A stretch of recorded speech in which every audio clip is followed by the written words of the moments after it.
Now, you say with as little as 4 dental implants, you give them a full arch of teeth, 4 or 6 implants, they get the whole teeth. They'll get all their teeth, you know, and some patients will be like, well, I've heard that you need 1 implant for every tooth. And, you know, that's really not the case, you know, and I like to tell patients the procedures that we do. I said, I didn't even come up with it. This has been going on since 1998 in Europe, you know, so I say that it's not a new procedure. It's actually kind of an old procedure. We just made it better material. So for those people who are saying, well, this just came out, or this guy just thought this up, you know, the last week, you know, and I'm going to be the first person that he's going to try this on. I said, no, you know, this is. Does that come up?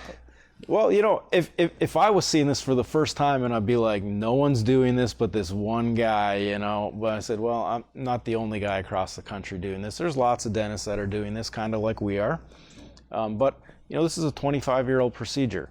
You know, we've just made it better with better materials.